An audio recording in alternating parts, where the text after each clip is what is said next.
It has been a very rough. It's been a rough couple of months since this movie came out.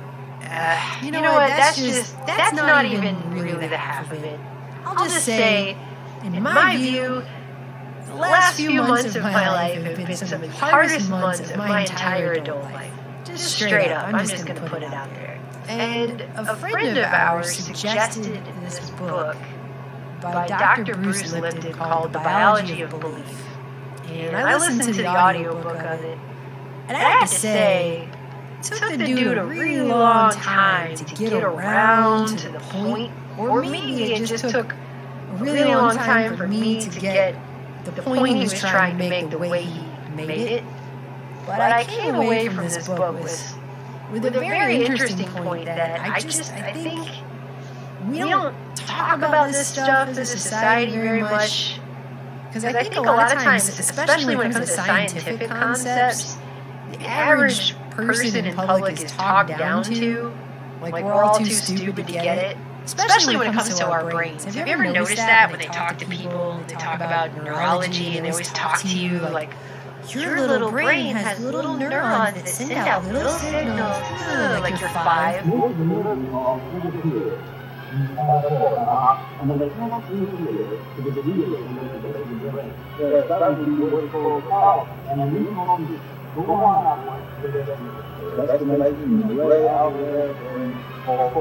But that was the one thing during the film that I think, it's one of the most basic concepts, but it stuck out with me the most. In the end, cybernetic modification of a human being makes information and its communication the key to control, making reality itself malleable, and that our interaction with the technology at hand has created its own fingerprints to rise from our unthinkable reality.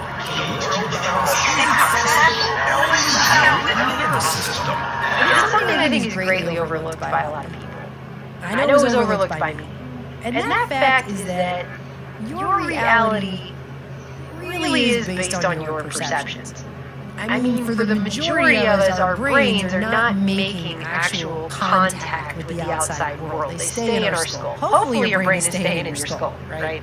But your brain is continuously constructing your external reality based upon the signals that it's receiving from your senses. You are reliant upon your senses for the information that you need to construct the reality that you perceive. That's a huge distinction there. So there's the map, and then there's the territory. And the map is not the territory. And I think this is a very huge distinction about our realities that is overlooked by a lot of people. And it's just because it's not ever explained to us that way. But really, our reality is based upon signals. And it's not just your external reality that's based upon signals. And that's what I got out of this book. So let's go back to the 90s when they were just making this claim left and right that some of us just have bad genes, that a lot of us do. We just have bad genes. All the rise in cancer and disease is all bad genes, or a lot of it's due to bad genes. I mean, that used to be a major assertion. Actually, in the past half a century, it has come to light that our genes don't control themselves. Our genes are neither on nor off. Genes have to be activated. And Dr. Lipton points out that these genes are either covered or uncovered by a protein, and in order for it to be activated, the protein sleeve has to be regulated. The gene controls nothing. The gene is merely responding to the signal that it gets from the environment. That, in summation, is a field of study known as epigenetics. That has to do with how different biological and environmental signals affect our gene expression. In fact, back in 2012, a research team led by the University of Washington in Seattle identified the location of millions of DNA switches, quote-unquote, that dictate how, when, and where different genes turn on and off in our bodies. There was even an article in the International Journal of Radiation Biology back in 2011 titled DNA as a Fractal Antenna in Electromagnetic Fields, and it had to do with EMF interaction with DNA, which contribute to reactivity of DNA with the EMF in the environment, which they concluded could account for the increases in cancer from all of the EMF in our environment, etc. In other words, it's signals that are the mechanism that control your genes. So you have signals from your external reality going to your brain, creating your reality, and you have signals activating your genes. So you have signals controlling everything all the way down to the cellular level in your body. The era we are entering might well be characterized as an era of communication. So ultimately, science is now coming to the conclusion that signals control everything. Perception of signals is running our biology. That's what this book talks about. And if you come to that conclusion, then what you also have to understand is if perception can run everything, misperception can also run everything. Because not every perception is correct. That's why we have words like assumption. You know, did your mom ever say, when you assume, you make an ass out of you and me? But it's kind of true. Because I think a lot of arguments are caused by assumptions and misperceptions. And misperception, or bad signals, can then literally lead to dysfunction and disease. When Dr. Lipton put cells in a petri dish, he found something very basic and very interesting about cells. If you put nutrients in the dish, these cells would perceive the nutrition, and then they would run toward the nutrients and try to assimilate them in a state that Dr. Lipton called growth. But when you put toxic stuff in the petri dish, the cells would back away in a state called protection. The cell would shut down or shrink away, try to protect itself from this toxin. So you have these two main states, growth or protection, which are mutually exclusive. You can't be in one state and the other state at the same time. It's not physically possible to run forward and backward at the same time. The cell would either move toward the growth stimuli and be open, take in the nutrients, or it would run away and close itself down and try to protect itself from something toxic. There's actually a third state he talks about, which is basically neutral and doesn't cause the cell to do one or the other, which he refers to as elevator music because it's kind of like when you go into an elevator and it's playing some horrible music and you don't run away screaming from it because it's so horrible, but you also don't dance to it either because it's so good. You just kind of stand there and put up with it until you can get off. Actually, a third state But really, you have two fundamental actions that result from these signals. You have growth or protection. And it goes on to point out that at the human level, this equates to the ultimate expressions of love and fear. And if you think about it, we as humans react very much like those individual cells. Because if there's love on the line, people will do crazy things for love. They will put themselves through all manner of whatever to get love. They will run toward it. Because love is the highest and deepest and most amazing form of growth that we humans can achieve. As humans react Loving very much somebody. like those individuals. Right? But fear, Because on the flip side of that is the most negative state you can be in. It puts you into fight and flight, which actually triggers a full-blown protection stress response. You run from fear, you wall yourself off from fear, you attempt to protect yourself from fear, you get angry. I mean, there's all kinds of negative emotions that come along with fear, which is related to a mechanism between your central nervous system and your endocrine system called the HPA axis. The H stands for hypothalamus, the P stands for pituitary gland, and the A stands for adrenal glands. So the hypothalamus interprets the signals from these perceptions. And then these signal perceptions are what turn into growth or protection. The hypothalamus uses perceptions to engage your body in a behavior that, if it's protection, will come in the form of a stress response. That information is then sent to your pituitary, which is your body's master gland. which Lipton points out is because it's what sends signals to 50 trillion cells in your body to coordinate and carry out responses. And that's what makes the pituitary kind of like the director of an orchestra in your body. It's the master, the gland. So if the signal is perceived as a threat and a protection response is necessary to protect from that threat, then it activates your adrenal glands, which are associated with the fight or flight response. Your adrenal glands are what send out stress hormones. That is how stress activates your HPA axis. When this happens, the blood is then sent away from your gut and your brain, where it's enabling growth through nourishment and maintenance of your body, and it's preferentially sent to your arms and legs to enable the fight or flight response. When this happens, it also shuts down your immune system. Do you see how that works? So you are now in full-on stress, your immune system's function is impaired, and your body is not in growth, it's not being nourished. And Lipton points out if you're not growing, you're dying. Because not growing is kind of the basic definition of death. Death is defined as the cessation of all biological functions that sustain a living organism.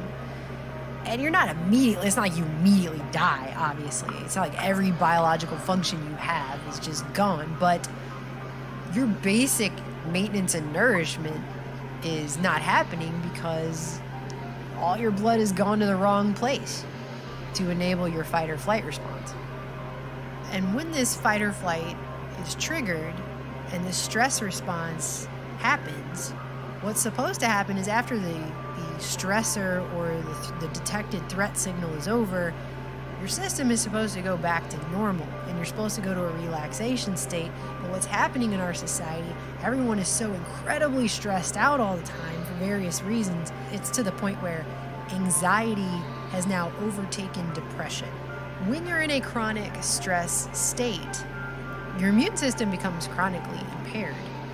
You can see how this would lead to all kinds of disease. If you're constantly in that state and your body is not allowed to relax, and it comes across in all kinds of symptoms, everything from headaches and fatigue and muscle tension to back aches. People start getting back pain and they don't know why, and they think, oh, it's probably just because I'm sitting slouched at my computer, and maybe it has to do with your posture, but it could also be stress can cause that also. As you keep going, you start talking about all these dis-ease. There are professionals out there who are now arguing that many disorders that we have in this society are aggravated by this exact thing I'm talking about. And you can see why. This is all about signals and how signals control it. You're constantly in that state. Your body's not allowed to relax. That's why it's so incredibly stressful. Is that we really are run by signals from our environment. And the signals generally fall into two categories, growth or protection.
of a mind-blowing concept. He comes to this conclusion after he thinks of all that, and then he goes, and this proves that the universe controls everything, and Gaia theory, and something else. And then that's when he totally lost me. So I think if anything, what he is saying here, it hints at intelligence. More than it hints at any kind of Gaia theory, rather than even judge somebody else for their spiritual beliefs. That's just his job. So I would have to say I personally don't agree with that. But what he's saying scientifically about his findings in his studies makes a whole lot of sense. And a little bit, there's something about it that just rings true on a very basic level. So ultimately what this says is that you have a lot more power in your own head and in your own personal life. So I would have to say I personally don't agree with that. That's what he's saying scientifically about his findings in his studies makes a whole lot of sense. But I guess in a way too, it's also saying that there's great power in the very transparent. There's a lot of people who don't want to do it. They don't want to have to take responsibility for the things they say, the harshness with which they say, the way they talk to certain people, probably the way they talk to their own self. There are people out there who have actually assured themselves with the history of power, positive thought, and admit to it.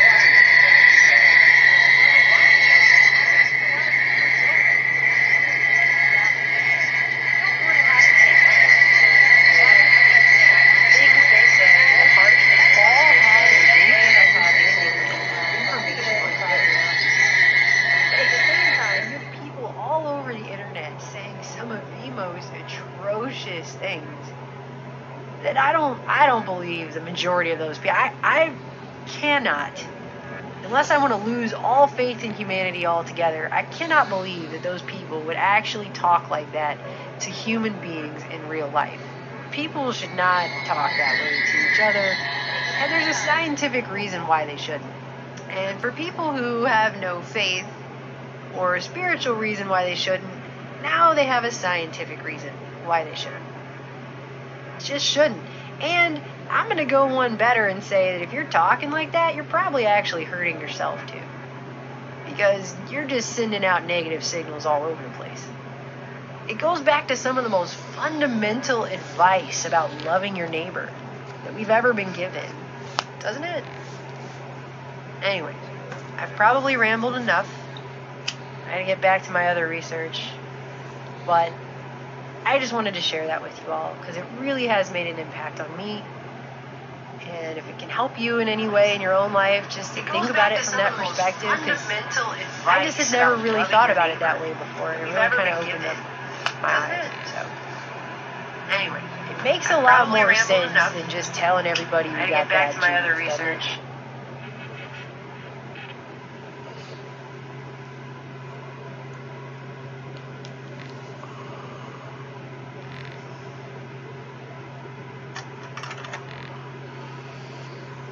How is it that music can evoke passion, so delicately hold sway over our moods and even thoughts?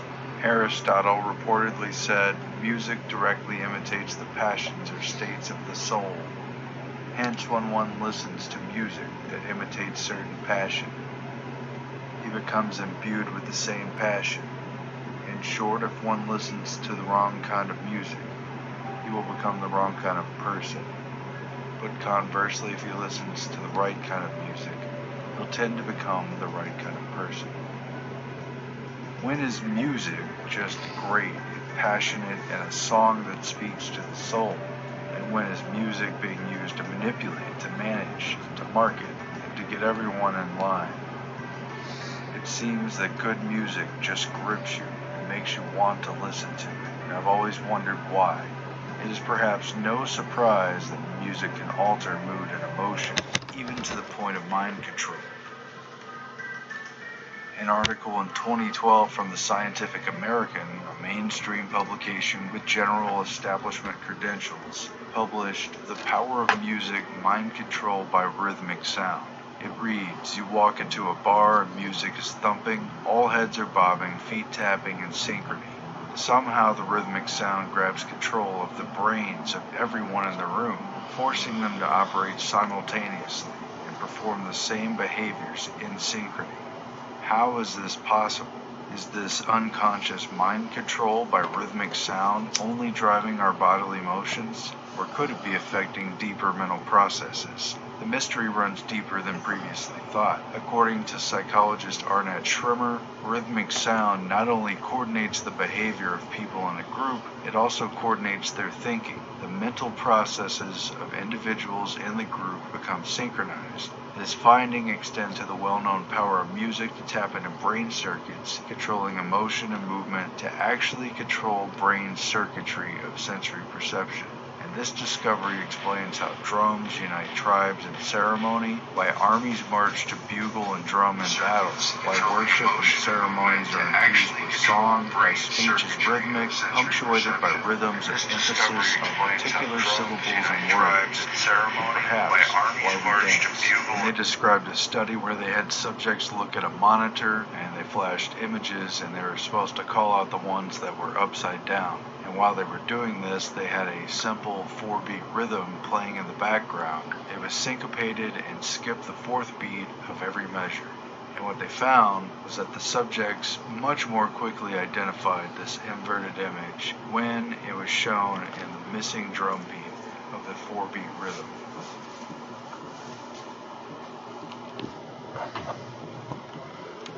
Especially compared with when they showed the image randomly or out of sync with the beat, and even on the beat itself, because the anticipation of the skipped beat, the conditioning to expect that to happen, caused the brain itself to pay more attention during that part of the rhythm. It was a rhythm of heightened expectation, and they found that the mind, trying to call out these images, had superior performance on the anticipated beat. They found that the EEG recordings showed the waves of brain activity, both alpha and beta waves, became synchronized around the auditory rhythm.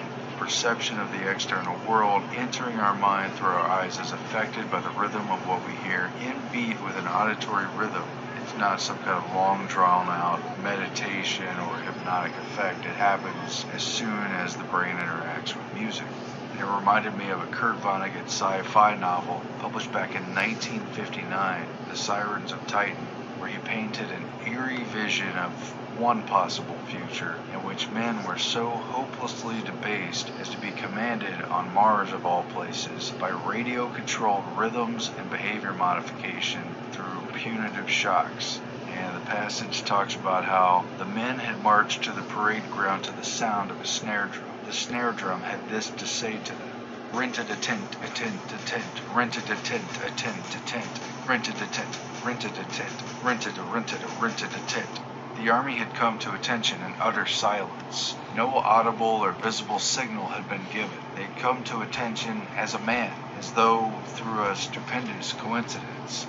An observer would have been at loss as to who was really in charge, since even the generals moved like marionettes, keeping time to the idiotic words, rented a tent, rented a tent, a tent. So you can see the rhythm itself is driving and reinforcing the behavior. And Sirens of Titan goes on to talk about the character in this chapter. It says, Ankh, a soldier, had just come out of the base hospital, where he had been treated for mental illness, and Ankh's mind was almost a blank. At the hospital, they told him what his sergeant's name was, what a sergeant was at all. They even had to explain to Ankh that there was a radio antenna under the crown of his skull, and that it would hurt him whenever he did something a good soldier would never do. The antenna would also give him orders, and furnish drum music to march to. They said that not just Ankh, but everybody had an antenna like that. Doctors and nurses, and even 4-star generals included. They gave Ankh a small sample of the pain his antenna would stick him with if he ever did anything wrong. Back on Earth, things aren't quite that bad, at least not yet, but the possibilities are staggering. A separate article in Scientific American also explored the tonal effects of music on how we think, and this is a much more general area, but they figured out definite specific moods just from the arrangement of the music itself. It has something to do with the degree of harmony that is perceived by the brain. For example, the difference between a perfect fifth and the transition of music notes according to the Pythagorean tradition as compared with, say, a very discordant or disharmonious but sometimes more intriguing minor scale. But again, that's all music theory stuff that I don't really fully understand. Nevertheless, it was the ancient Greece figure Pythagoras, better known for his mathematical theorems and geometry, who identified the major musical scales based on identifying the mathematical principle behind harmonics in the length of a vibrating string. Pythagoras considered music to be number in time. He reportedly said number is the ruler of forms and ideas and the cause of gods and demons. And he reportedly went around performing, quote, soul adjustments using his music as a tool of correction. There are numerous accounts of Pythagoras using music as a tool of intervention to calm enraged swordsmen, crossed lovers ready to kill their rivals, and drunken pyromaniacs determined to burn down the homes of women who rejected their advances. In each case, a stirring Phrygian mode of music was found playing at the scene, and Pythagoras arranged to switch the music to a slow and dirge-like spondaic mode, proving the rhythm had the power to calm them, usually instantaneously. This book, Sacred Sounds, Transformation Through Music and Word, says the 7-string lyre is a symbol of the mysticism of the universe. Each string is related to a mood of humanity, to a subtle body, to one of the 7 major planets, and to one of the 7 planes of life. Each string has reflected within it an aspect of the human soul and the laws of science and art. The lyre has been associated with many ancient masters and myths. Students of Pythagoras were trained in its use. They used it on people who had illnesses, and they restored balance with these tones. In the Bible, in the Old Testament, in 1 Samuel 16, a story is told about how King David got recruited to play for King Saul, who apparently had a demon spirit in him, and he used the lyre to rid the demon. He was advised to seek out a man who's a wise player on a harp, and it shall come to pass, and then he shall play with his hand, and thou shalt be well. It says David took a harp and played with his hand, and Saul was refreshed and well, and the evil spirit departed from him. So these were sacred notes on a lyre, on a harp, and the way they were tuned and the way they were played had supernatural effects, the power to heal, to cast away demons, to please the Lord, as the Leonard Cohen song says. I've heard there was a secret chord that David played, and it pleased the Lord. But you don't really care for music, do you? It goes like this: the fourth, the fifth, the minor fall, the major lift. Well, the Scientific American article from 2014 discusses how music changes the way you think. It encourages literally different frames of mind. And it starts out basically talking about the arrangement of music and the particular scales that are used. Hum the first 2 notes of the Simpsons theme song. If you're not a Simpsons fan, then Maria from West Side Story will also do. The music interval you're hearing, the pitch gap between the notes, is known as a tritone, and it's commonly recognized in music theory as one of the most dissonant intervals, so much so that composers and theorists in the 18th century dubbed it Diabolus in Musica, devil in music. Now hum the first few notes of Twinkle Twinkle Little Star, or if you prefer something with a little more street cred, the I'm Sorry part in Outkast Miss Jackson. This is the perfect fifth. It's one of the most consonant intervals, used in myriad compositions as a vehicle of resolution and harmony. Is it possible that hearing such isolated musical components can change the way you think? And they go on to describe a study that suggests that indeed it can very much change the way you think.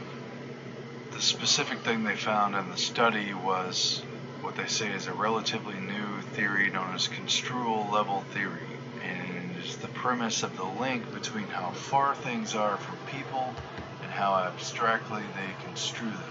The example being a Hawaiian vacation that's in the future and the distance a year away is general. There's basic features. There'll be a beach, there'll be a sun, but when it's right upon you, just days away, you've got to pack. There's a detailed list. There's specific things. There's the weather forecast and whatever. A different type of attention in the mind. And the forest, in other words, becomes the trees, they say. But they found that the chord patterns themselves are highly specific to this kind of process because the music's ability to conjure up highly specific mental states is apparent. Tiny, almost immeasurable features in a piece of music have the power to elicit deeply personal and specific patterns of thought and emotion in human listeners. Unfamiliar tonalities, the proverbial auditory forest, cause people to construe things abstractly. But by contrast, the rapid, consonant, familiar chords of the perfect fifth, the auditory trees, bring out the concrete mindset. Joachim Hansen and Johann Melsner in the Journal of Experimental Social Psychology played them a short, stripped-down piece of music consisting of a series of alternating chords. Some people heard chords including the tritone, others heard the perfect fifth. They asked them to take a list of shopping items and organize them into groups. They would see whether they thought of detergent and paper towels as the same category. But the tritone people formed fewer categories than the perfect fifth people, indicating they were thinking broadly and more inclusively. People who were exposed to the tritone type of music samples were more likely to be swayed by aggregated information, a 5-star must-have. But the people who heard the fifth, the very harmonious note, had the reverse reaction. They were more likely to be swayed by an individual review. So kind of interesting.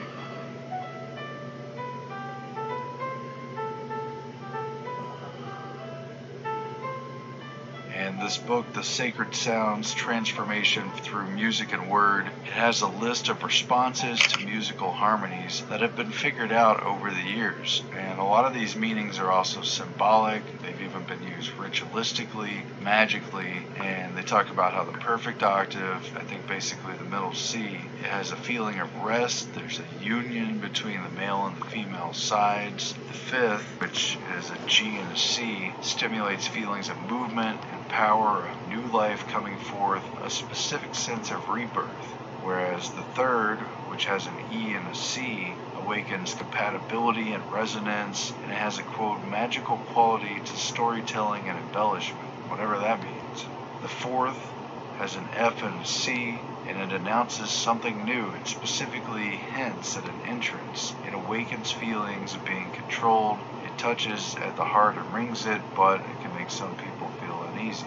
The seventh, which has a B and a C, awakens feelings of distance and the need to resolve things. It creates anticipation and drama and the need for direction. And there's also the minor third with an E flat to a C. It specifically carries sadness and depression and a vagueness of direction and disharmony, and so forth and so on. These modes were all worked out back in the Greece days, back with Pythagoras, and then many of them were picked up again by the church, but several of them were not used very often because either they had a taboo quality to them or they were only appropriate for very specific purposes. And so a lot of stuff ended up just coming out in the basic, major, and minor key. And a lot of these other modes were forgotten over the past couple hundred years, up until the rise of rock music in the 50s, 60s, 70s, and so forth. That a lot of particular movements were underway during this time period to use the music scene as a radical reshaper of the youth culture, to have people reveling in freedom and individuality, but to also have them behaving in ways that are both predictable and useful to the powers that be, who incredibly turned loose on a whole generation not only copious amounts of mind-altering drugs that had just been tested by the government under secret human experimentation, but also modes of music which had been established thousands of years ago but were rarely used. Those particular arrangements were known to stir How long were you gone? Like ecstasy. I was gone for a whole 2 days. I got music in the background. I wasn't even conscious. Did you not notice? I could actually hear the crowd, and it gave me a big, Wow. big feeling inside. I mean, have a Anger and whole violence could be aroused by the music, or alternately calmed down. And I one got mode mud in all over particular is so myself. disharmonious that it has long been Spring? believed to be of the Yep. devil. Is it wet? Snow? You know what else is wet? Oh, snow guy? You know what else is wet? What's wet? Not this vagina. It's kind of melting together. melting together and then coming apart and vibrating. But it's all moving. That's what's incredible. Actually, wet. At its in all core, reality, music consists of my the pussy's interplay of enjoying this melody, break from me. harmony, rhythm, beat, and so the particular Never know what notes type of matter. age you'll get me. Anyway, I heard about these 7 different modes, and I did a lot of looking up until I found some information that kind of correlated each of them. And it's very interesting, the kind of musical manipulation, the kind of messages that were being sent to the youth throughout this time period. When you think about a lot of the bands that were involved in using very particular types of music. And of course, after a while, it just spread everywhere, and it's not necessarily bad, it depends on how it's used, but this is just the way that it is. So the first is the Lydian mode. It's a major key, major with raised fourth, and it's known for being fast, frenetic, energetic, woken, attention-getting, and perhaps a bit agitating. It's associated with morning, and rising up in the morning, as well as with the Mars magical energy. The scale's based on all white keys, F, G, A, B, C, D, E, F. And this includes music like the Simpsons theme, the Jetsons themes, very rising and upbeat straight from the beginning. Dreams by Fleetwood Mac, Free Will by Rush, Jane Says by Jane's Addiction, Hog Heaven by Frank Zappa, Here Comes My Girl by Tom Petty, Tonight, Tonight by the Smashing Pumpkins, and plenty of other songs, just a few examples. I hope your back's feeling So much this better mode tomorrow. was only used in certain instances. I'm It was used sleeping much in. more widely What's was right the here? standard mode. I got a stretch known on as my back? Ionian. And this is the major key, it's a standard major, and it's the basic C scale. It starts with middle C. I'll C, D, enjoy my E, F, G, 10 off that I A, was C. happy This is to your cover basic it. do, re, mi, That's fa, all. sol, la, ti, do. And it has attributes of being very harmonious, of promoting health and friendship, and it's associated with the middle of the day time and the sun's magical and symbolic energy. And some of the staples of this kind of music are Ode to Joy by Beethoven, Let It Be by the Beatles, Jesus Joy of Man's Desiring, some pieces by Bach, pop songs like Brown Eyed Girl by Van Morrison, Beast of Burden by It's the right Rolling here. Stones, Like a David, Rolling come on. Stone, In front of Dylan, my Call Me finger. Al, In Paul this Simon, area. Free Fall, and Tom Petty, and others. From what? So for a long time, that was the kind of music that everything was based on. But then in the explosion of counterculture, you also had these other modes coming out of the woodworks, being revived. And since they have a particular determination on behavior, emotion, attitude, you've got to ask yourself why they were brought out at a particular time and why certain bands use them a lot. A good example of that is the Mixolydian mode, which is also considered a major key. And in ancient Greek terms, this was the Dionysus mode. It was known for inducing ecstasy in listeners and associated with an afternoon Are you on Jupiter Louis or magical no? Oh, symbolic yeah. energy. And this is also Can I add just you on or no? white keys, starting with G. Or are you never G, on A, anymore? B, C, D, E, F, G.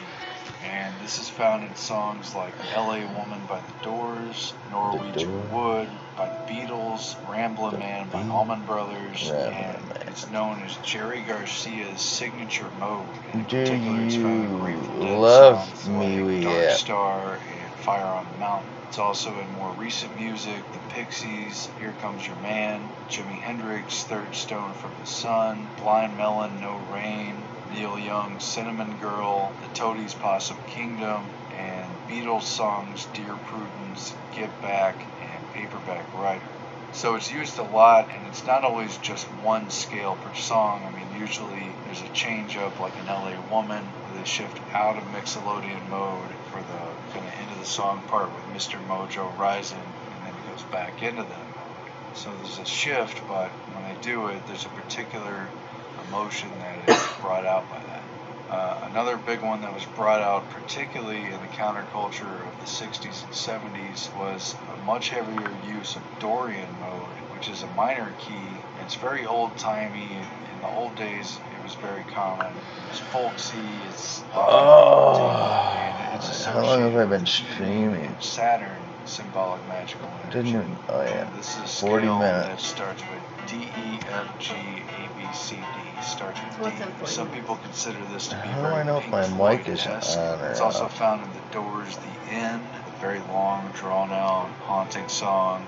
Riders on the Storm, another Doors song. Another Brick in the Wall, Part 2 by Pink Floyd. Scarborough Fair by Simon and Garfunkel. And more recently, Wicked Game by Chris Isaak. Also, Horse with No Name by America. And Mad World, It's a Mad World. And on and on.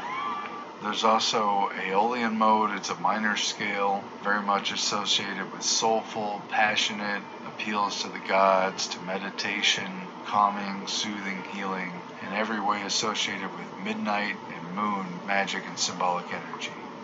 The scale starts with A, B, C, D, E, F, G, A. And this is identified in songs like Stairway to Heaven by Led Zeppelin, Achilles' Last Stand, also by Led Zeppelin, Black Magic Woman by Santana, All Along the Watchtower by Jimi Hendrix or Bob Dylan, take your pick, REM's Losing My Religion, Fleetwood Mac's Rhiannon, Metallica's Nothing Else Matters, Black Sabbath's Paranoid, Sweet Dreams, the Eurythmics, or the Marilyn Manson version, Sarah McLachlan, Building a Mystery, so the stuff is still in use. One of the more suppressed modes, again until the recent explosion of music, is Phrygian mode. This one's associated with the pre-dawn and Venus energy, and it's considered sensual and sultry. It's associated with Latin, gypsy, and flamenco sounds, and it's very sad and lamenting, and evokes lost love, and it also raises passions and sexual energy. So that's a very powerful type. It starts with E, F, G, A, B, C, D, E. This is found in Hallmark songs like Jefferson Airplane's White Rabbit, Pyramid Song by Radiohead, Surfer Girl by the Beach Boys, the Doctor Who theme song, the song Hoodoo by Muse, especially the intro, Pink Floyd Set the Controls for the Heart of the Sun, Philip Glass's composition Satyagraha. Finally, there's the Locrian mode, which was pretty much banned and suppressed throughout because it's known for being very dissonant, very discordant.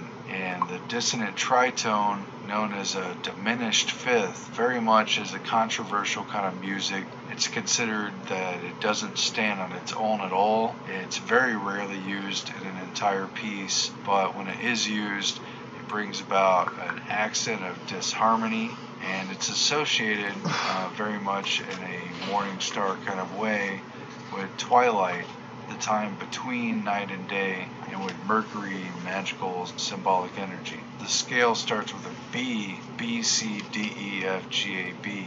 And in medieval times, this was the one that was thought to be of the devil, associated with witchcraft, said to be used to create portals, really very rarely used, but there's been a few examples. Metallica and I think Black Sabbath have brought it out just to have that kind of devilish tone to it, probably. Wherever I May Roam by Metallica, and also Enter Sandman used this very rare mode. The band Stroke put out a song called Juicy Juice. This instructor on YouTube discusses why you can never feel at home with Locrian mode.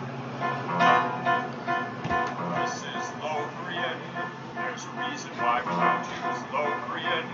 If you really tried to sing with Locrian, you would never feel home. It sounds very off-putting and to some even evil. At any rate, they're aware of what was figured out in the past during the time of Pythagoras and others from the pages of history, and they know that songs have been used not just for a general sense of emotion, but for very specific usages. This stuff is proving, even in modern times, to be very powerful, to have specific neural effects, and to literally aid in actual mind control.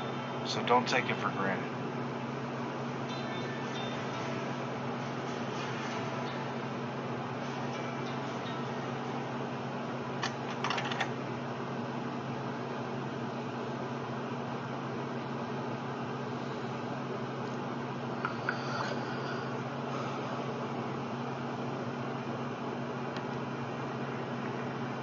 That's it.